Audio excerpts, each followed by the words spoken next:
친구들 샬롬. 좋아요. 오늘도 친구들에게 하나님 말씀 전해주러 온 지원 전도사님이에요. 와! 친구들, 여러분의 부모님들은요, 임신을 준비한 순간부터, 그리고 아기를 배에 품고 있는 10달, 그리고 아기가 태어나 양육하는 모든 순간순간마다 이 자녀를 너무나 사랑한대요. 그래서 눈에 넣어도 안 아픈 내 자식이라는 표현이 있어요. 성경에도 아들을 아주 많이 사랑한 이 아버지의 이야기가 나와요. 아버지의 이름은 바로 아브라함, 아들의 이름은 이삭이에요. 오랫동안 자식이 없었던 아브라함은 무려 100세의 나이에 이 아들 이삭을 낳게 됩니다. 몇 살이에요? 하나님의 은혜였어요. 자, 100세 때 낳은 이 아들이다 보니까 이 아들이 얼마나 귀하고 사랑스럽고 하겠어요. 막 볼 쪽쪽 빨아먹고 막 그렇지. 이 아들이 너무 사랑스럽고 귀해서 아주 사랑으로 귀하게 키웠어요. 그에게 있어서 아들 이삭은 온 세상을 다 주어도 바꿀 수 없는 그런 존재였어요. 그러던 어느 날 하나님께서 이 아브라함을 부르십니다. 그러고는 아주 충격적인 말씀을 하시는 거예요. 아니 글쎄, 사랑하는 아들 이삭을 모리아 산에 제물로 바치라는 것이 아니겠어요? 세상에서 가장 귀한 아들을 바치라고 하다니, 아브라함은 하나님께서 주신 이 소중한 생명인 아들 이삭을 바치라고 하는 것이 이해하기가 어려웠어요. 그렇지만 아브라함은 이 하나님의 사람이었고 또 믿음의 사람이었어요. 그래서 하나님의 말씀에 순종하며 나아가기로 했어요. 성경에는요, 이 아브라함이 아침 일찍 모리아 산에 출발했다라고 기록되어 있어요. 그런데 아마 이 아브라함은 한숨도 자지 못한 채 이렇게 새벽을 맞이하지 않았을까 싶어요. 자, 출발할 때가 되자 아브라함은 아들 이삭을 나귀에 태우고 모리아 산으로 향합니다. 아브라함의 집에서 모리아 산까지의 거리는 80km 정도예요. 보통 어른들이 빠르게 걸으면 1시간이면 5에서 6km 정도를 걸어요. 그러니까 이 80km인 절반인 40km면 8시간에서 9시간 정도면 갈 수 있는 거리예요.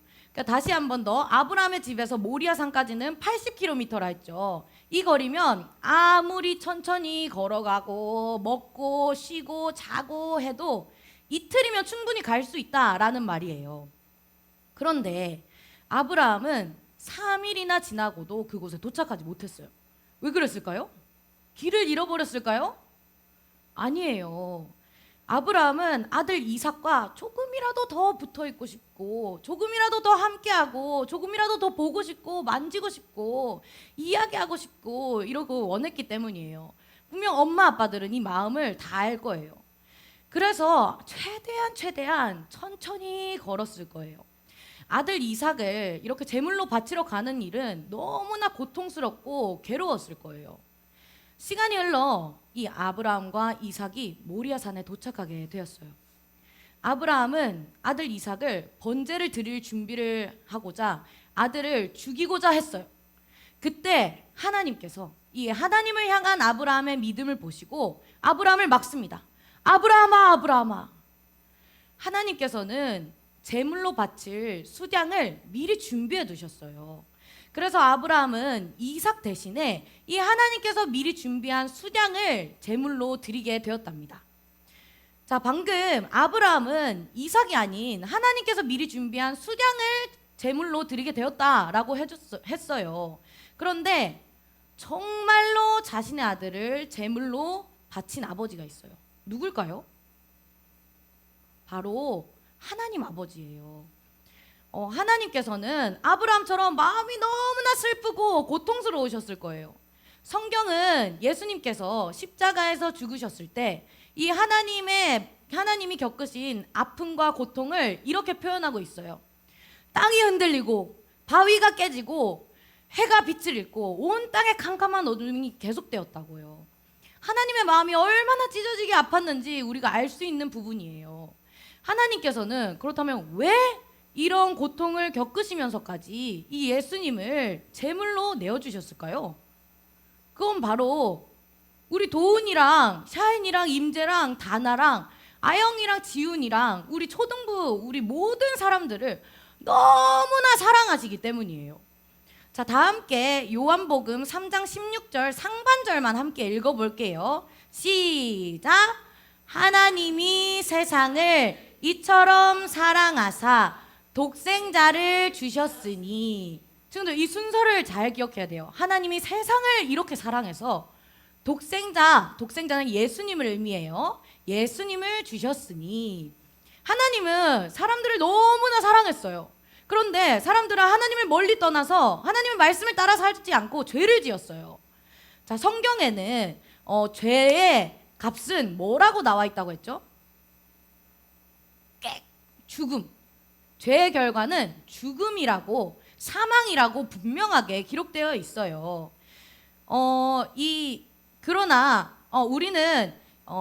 그러니 우리 죄를 지은 우리는 죽어야만 했던 존재예요. 그러나 하나님께서는 우리가 그냥 죽도록 내버려 두지 않으셨어요. 왜냐하면 우리를 너무나 사랑하셨기 때문이죠. 그래서 하나님께서는 하나밖에 없는 이 독생자 아들 예수님을 우리에게 내어주셨어요. 우리 죄를 대신할 제물로 이렇게 삼으신 거예요. 이 땅에 오신 예수님은 죄가 없으셨지만 우리 모두의 죄를 혼자 짊어지시고 십자가에 달리셨어요. 그리고는 3일 후에 이 죄와 죽음에서 이기셨어요. 그래서 이 일로 인해서 우리가 예수님을 믿으면, 예수님을 믿기만 하면 구원을 받고 영원한 생명인 영생을 선물로 받게 된 거예요. 그 말씀이 요한복음 3장 16절 이제 하반절에 이어져서 나와요. 읽어볼게요. 시작.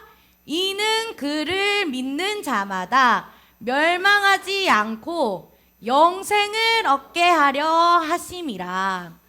하나님이 세상을 이렇게 사랑해서 독생자 예수님을 우리에게 주셨으니 그 예수님을 믿는 자들은 멸망하지 않고 영원한 생명을 얻게 하려 하심이라 라는 내용이에요. 우리는 우리를 사랑하신 이 예수님을 믿으면 영원히 살아갈 수 있는 이 축복을 받았어요. 그래서 친구들, 우리는요, 이 십자가를 바라보면 나 같은 죄인을 사랑하여 아들을 보내주신 하나님 아버지의 크고도 크고 깊고도 깊은 그 사랑을 느낄 수 있어요. 사랑하는 여러분도 이 십자가를 볼 때마다 우리를 사랑하신 이 하나님의 사랑에 감사하는 여러분이 되기를 바라요. 그리고 그 사랑을 날마다 기억하며 잊지 않고 살아가는 우리 초등부가 되기를 바랍니다. 하나님의 크신 사랑으로 새 생명 얻은 우리 초등부, 이 십자가의 사랑을 누리고 전하고 자랑하며 나아가는 우리 초등부 되기를 주님의 이름으로 축복합니다. 아멘.